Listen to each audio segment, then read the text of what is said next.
Robot சங்கரின் இறுதிச் சடங்கில் கலந்து கொண்ட அவருடைய மருமகன் இந்துஜாவின் கணவர் மொட்டையடித்து வந்த காட்சியை பார்த்த இந்துஜா கண் கலங்கிய தருணம் காண்போரை கண்கலங்க வைத்தது.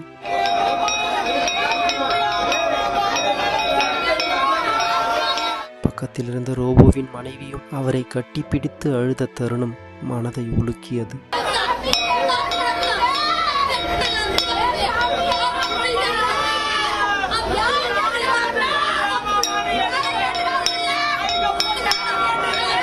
மகனுக்கு மகனாகவும் மருமகளுக்கு கணவனாகவும் குடும்பத்தை தாங்கி பிடித்த அந்த சூழல் காண்போரின் மனதை மிகவும் வேதனையில் ஆழ்த்தியது. கடைசி ஊர்வலத்தில் குடும்பத்தினர் நடுவில் மொட்டையடித்து ரோபோ சங்கரின் உடலை சுற்றி வந்த அவருடைய மருமகன் அந்த குடும்பத்திற்கு ஒரு மகனாகவும் மருமகனாகவும் அந்த குடும்பத்தின் தலைவனாகவும் தன்னை காட்டிக்கொண்ட விதம் அனைவரையும் சோகத்தில் ஆழ்த்தியது.